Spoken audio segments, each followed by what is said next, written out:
We'll go ahead and get started. Clerk, will you call the roll? Bajent. Here. Halliburton. Here. Haney Keith. Nash. Willits. Woodings. 4 present, 2 absent. Thank you.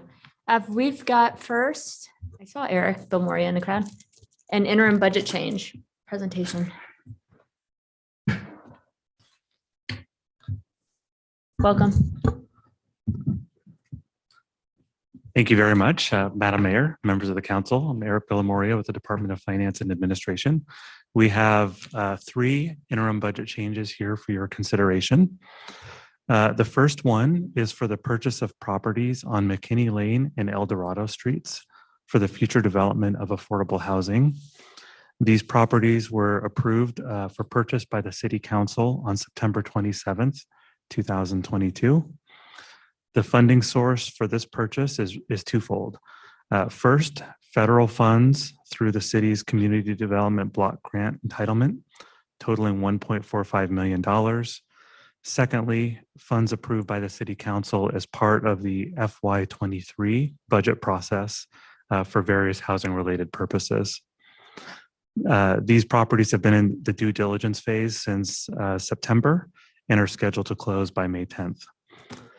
The second item is for construction of a stairway connection from Crescent Rim Drive and Peasley Street into the southeast portion of Ann Morrison Park. So this connection would give approximately 2,000 residents direct access into the park. The funding source for this project is the Foothills Levy Fund, as approved by the Open Space and Clean Water Levy Committee back in February of this calendar year. Finally, there is a $190,000 capital project in the geothermal fund to replace a leaking section of pipeline in and around 11th Street, near the intersections of 11th and Main. There's currently road construction occurring in that area. So now is really the ideal time to address these repairs, both from a cost perspective, as well as from a convenience to those who travel in that area standpoint. The funding source for that action would be a reduction to the project portfolio account, which was established as part of the FY23 adopted budget process. And it's anticipated that the repairs would be completed within the next month or two. With that, I'd be happy to stand for any questions that the council might have.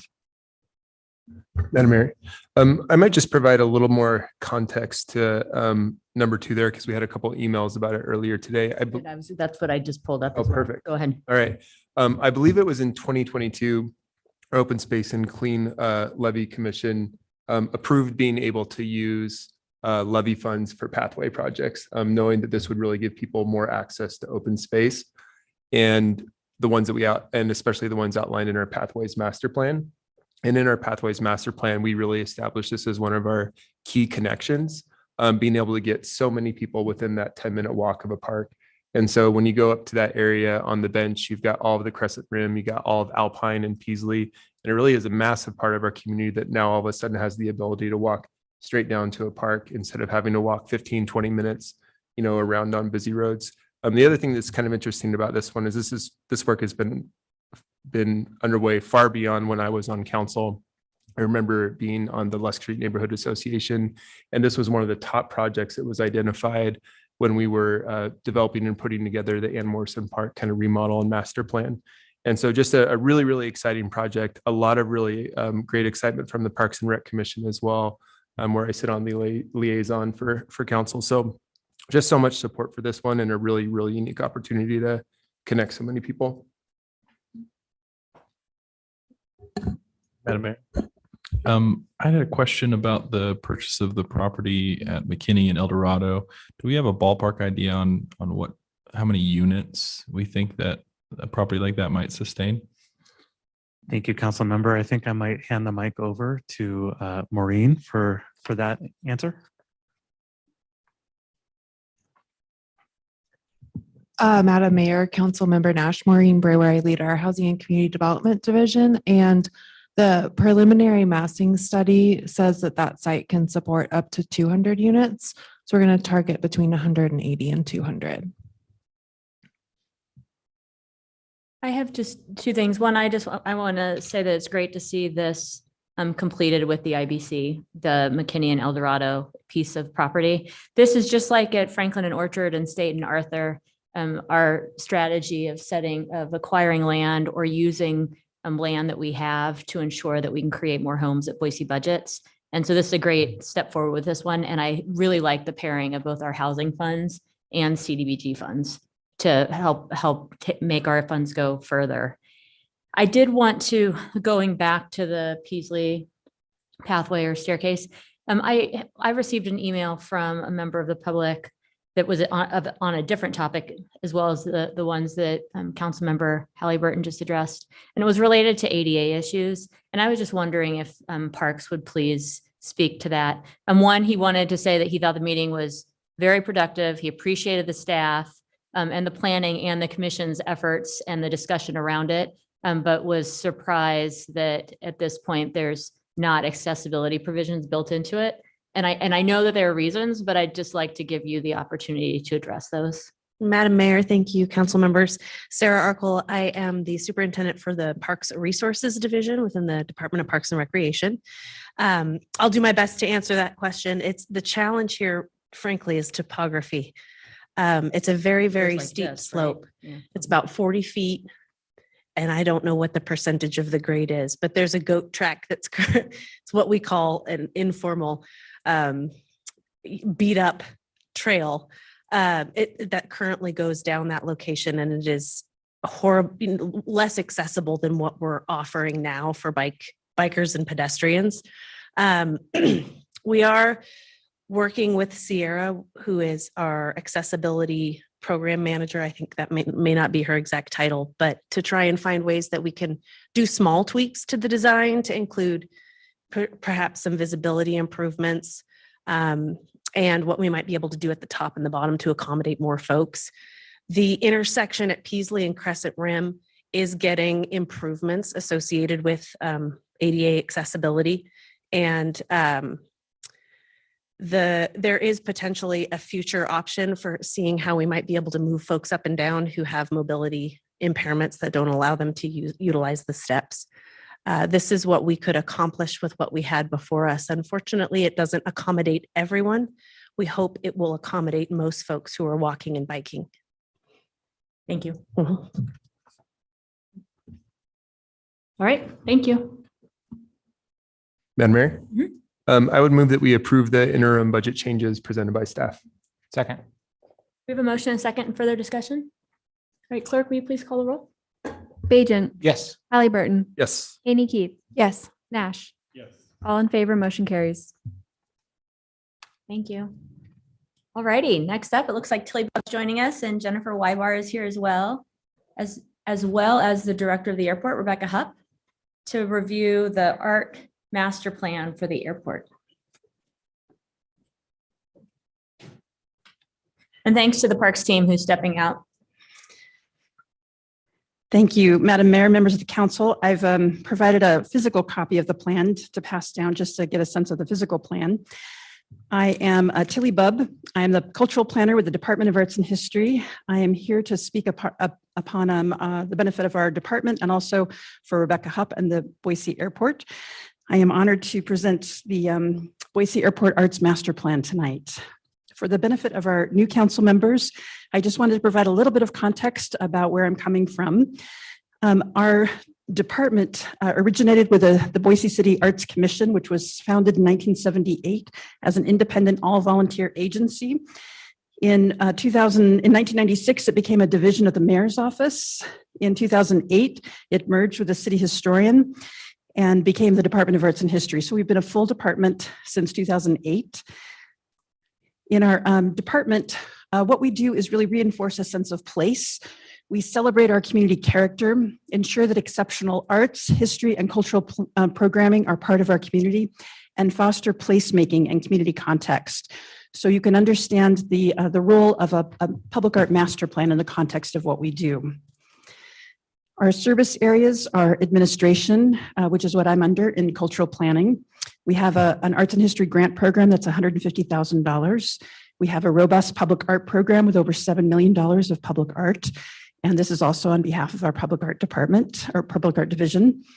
Care and conservation that cares for the public art, a history division, an archives division, and then a cultural sites division that includes the James Castle House and the Irma Hayman House. So that's the broad service areas of our agency.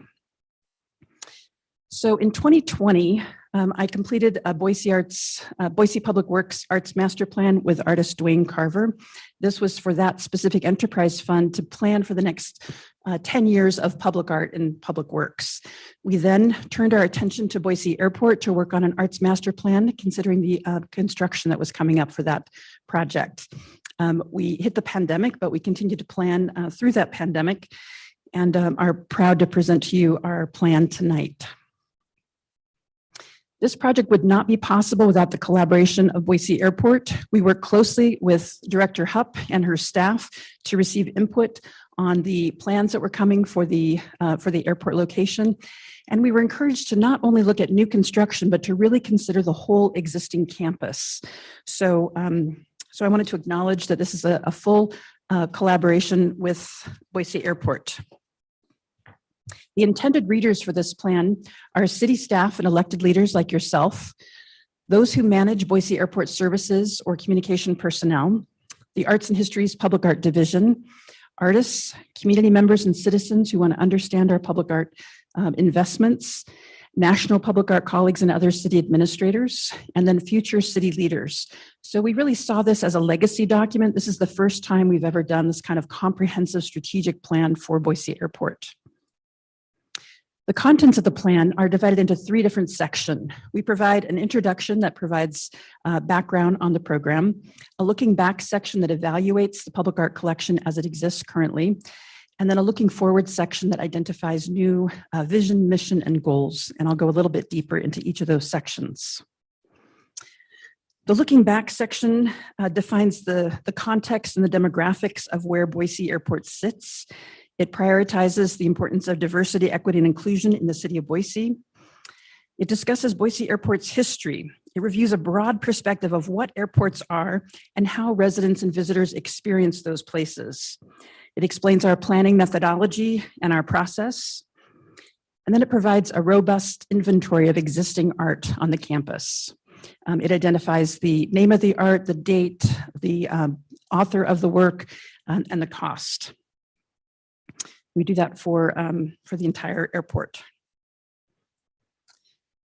We then turn our attention to evaluating what we've done before.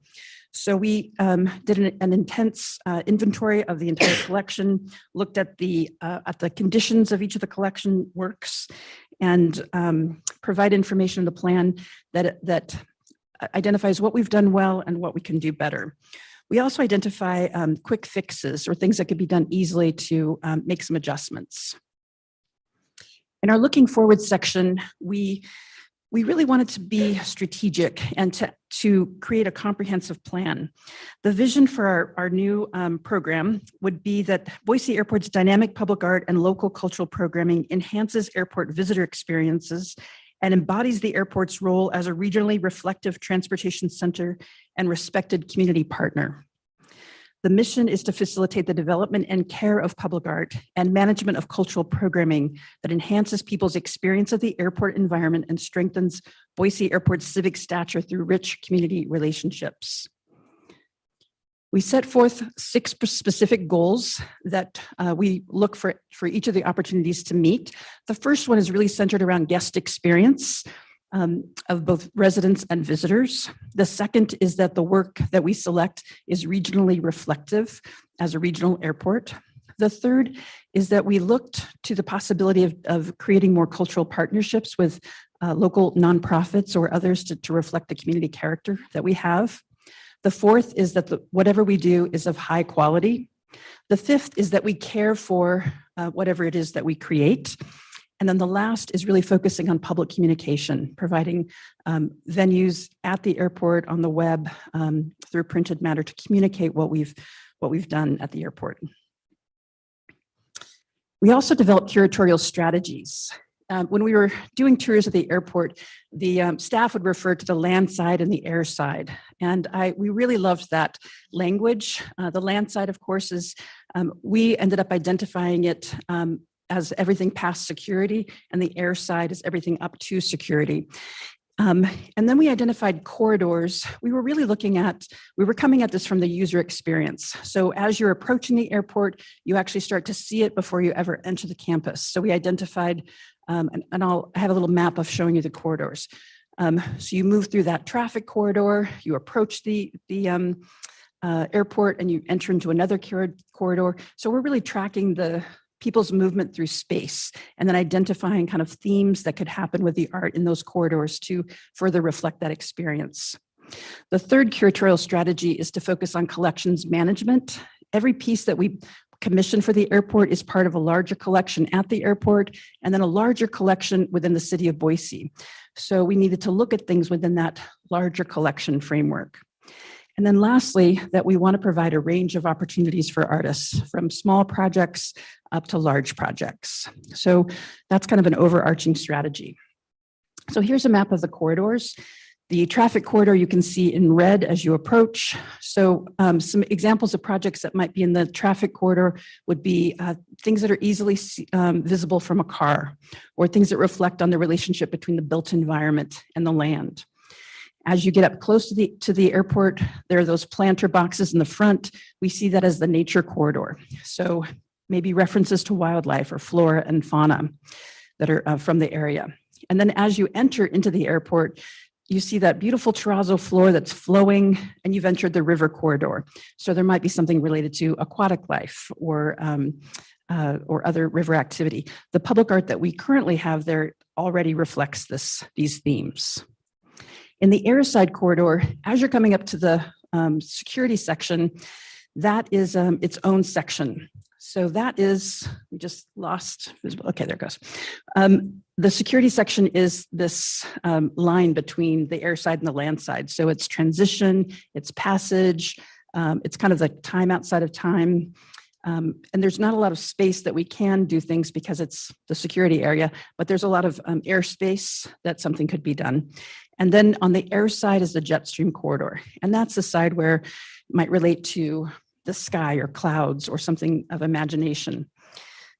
So all that said, I do want to specify that this is just a framework that we've put forward, and it's very loose. So it is not, it doesn't mean that there absolutely cannot be any animals on the air side. So there's flexibility in terms of what might get commissioned, but we just wanted to provide a framework that might shape that experience. In the plan, we identify a brief section to talk about the implementation, and then we point to other internal documents that are guiding lights. Then we get to the opportunity section.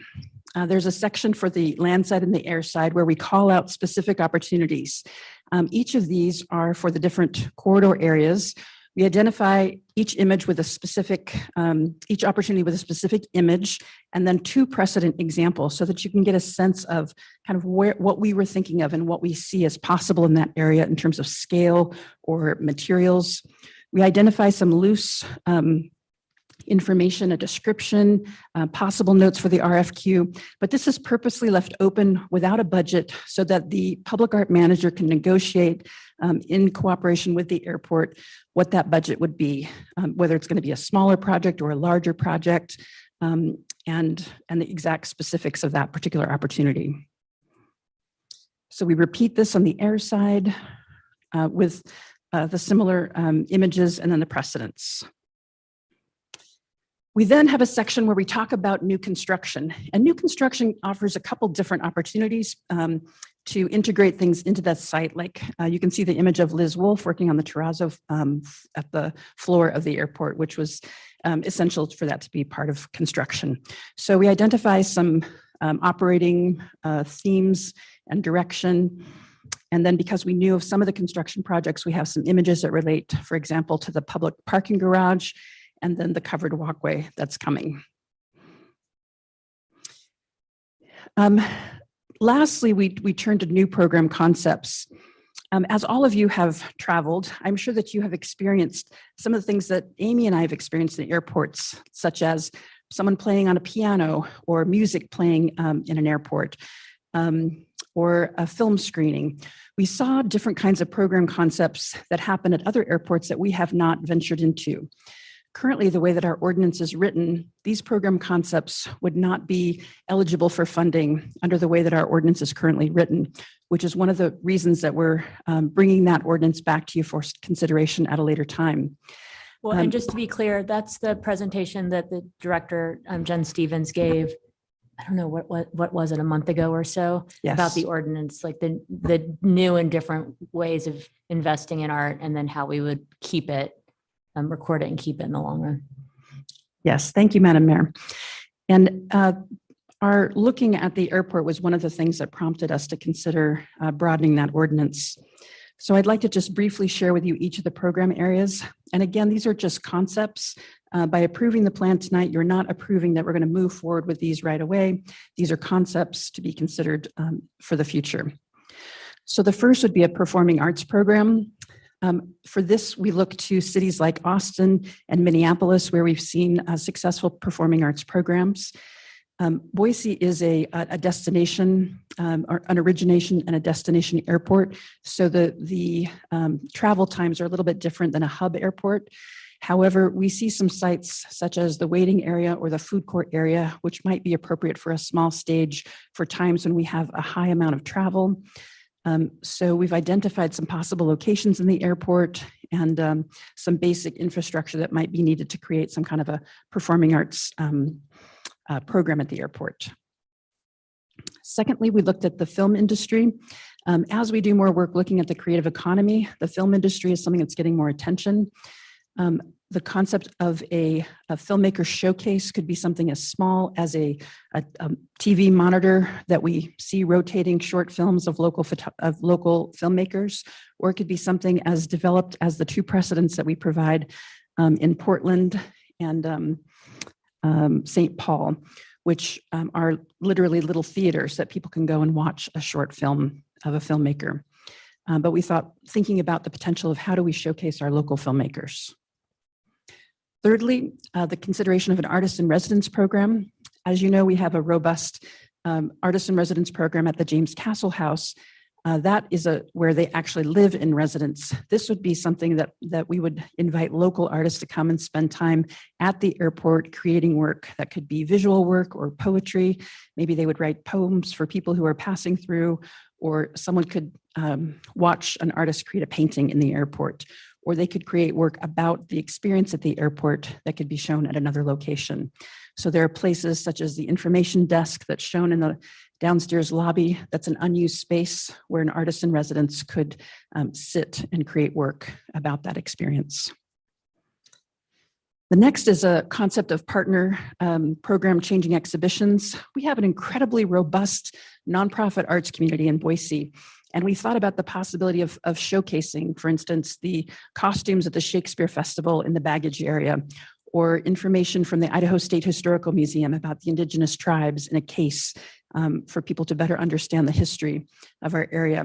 So creating cases or a wall that's dedicated to changing exhibitions might be of interest, particularly to frequent travelers that would like more information about our community. Next, something that we have not done to date are temporary exhibits of individual artists. Again, we have a robust community of visual artists, so the possibility of showing individual artists' work that we're not purchasing, but we're just exhibiting on a rotating basis is something that's possible. And then lastly, history installations and exhibitions. Travis Jeffries is our city historian, and he, our history programs manager, he and his staff have rich history exhibitions that we could share at the airport to, and then we also have Danielle is our archivist. So we have objects in our archive that we could share. So again, I wanted to just note that this is a plan. We see this as essentially a 10-year plan.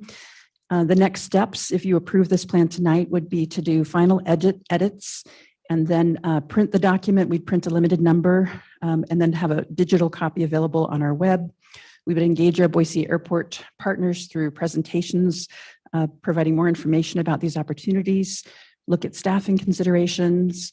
In the plan, we identify some quick fixes that could be acted upon immediately. Our public art team would then work with airport team to prioritize opportunities that they wanted to pursue that were in line with available budgets, and then they would initiate projects. Each of those projects that would move forward would be approved based on budget that's available and drawn from the plan as you see it. With that, I'd like to be available for any questions and request your approval. Thank you. Madam Mayor, if there's no questions, I have one. Yeah. Okay. First of all, thank you for the plan. I can tell that there's been a tremendous amount of work and thought that went into this. I'm interested in the learning a little bit more about the cultural partnerships and kind of how you envision that playing out, and specifically sort of that area around highlighting the diversity of the area's racial, ethnic, and cultural community. And the reason why I asked that, I'll give you some context. I recently had the opportunity to welcome some folks who arrived in Boise as refugees. And we know that art, music, food, I would argue bicycles are universal languages that no matter who you are, where you're from, there's the universal language aspect to it that feels like home and something that people can recognize. And so I'm kind of curious to see or to learn a little bit more about how you see those cultural partnerships playing out in those types of areas. Certainly. Thank you, Councilman Halliburton. It would really be, what we've done is really outline the potential for the development of a program. It would be in the hands of Stephanie Johnson, our public art manager, to really guide that program development. And if we have staff that's specific to Boise Airport to guide that development.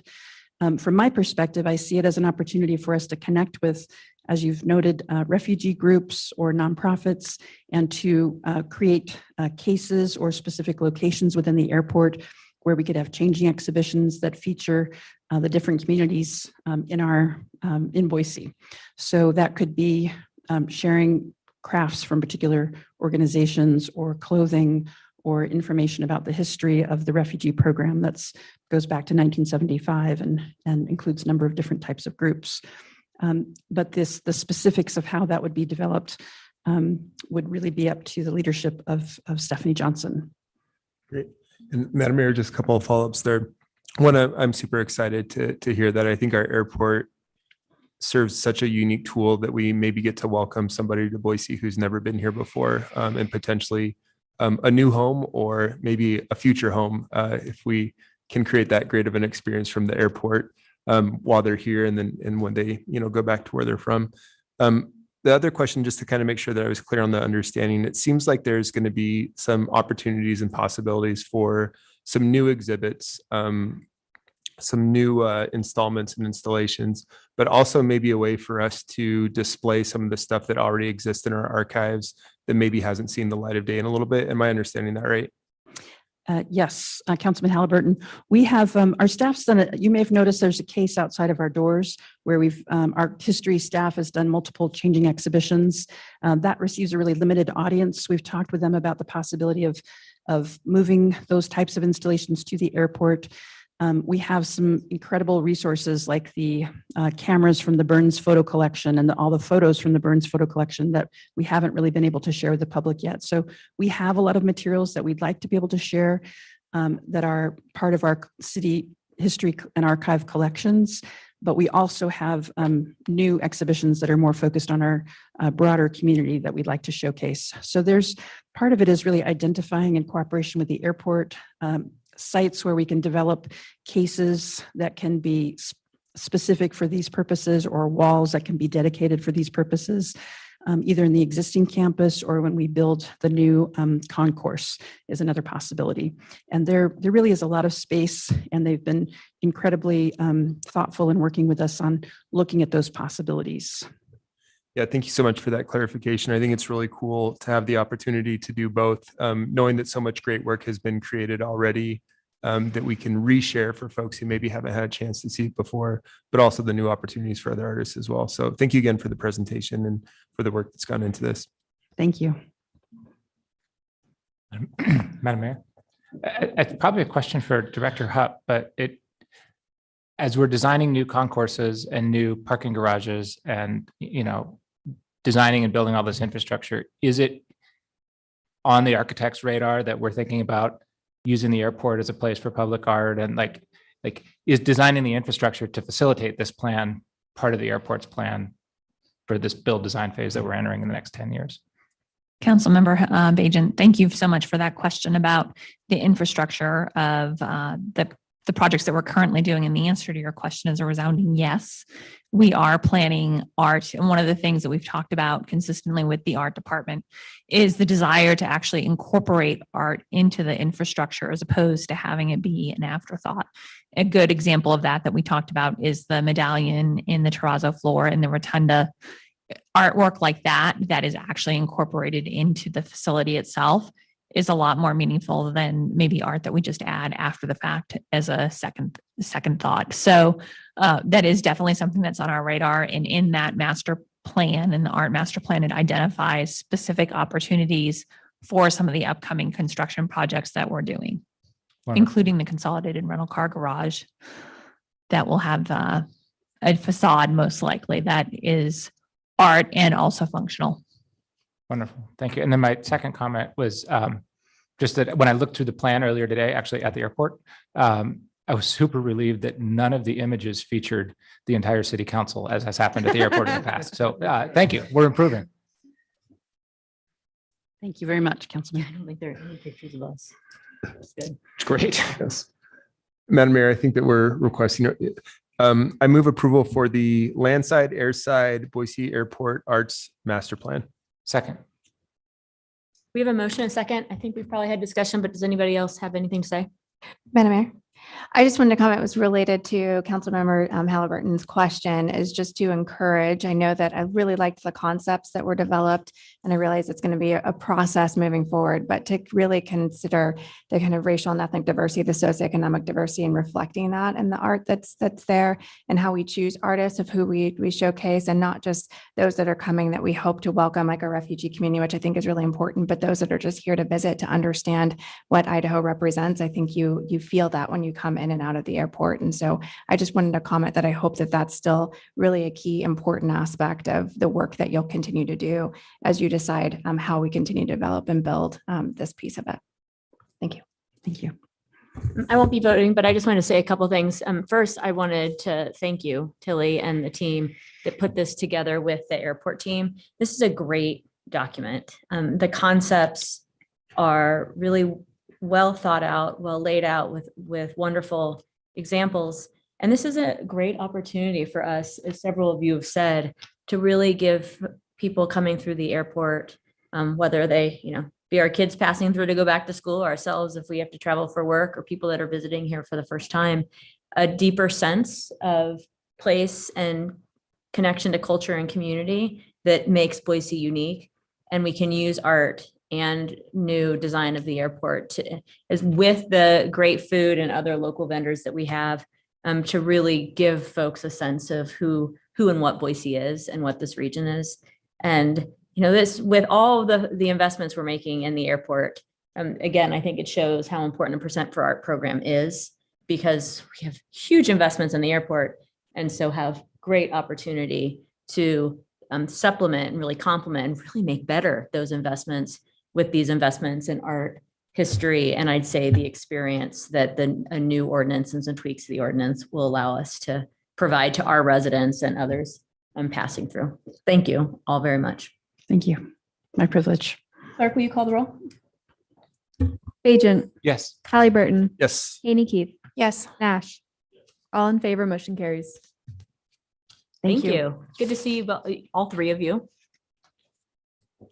Thank you so much. We're super excited. And I'm just gonna look to exec. Didn't think so. All right. With that, we are adjourned until 6 o'clock. See you all soon. Bye-bye.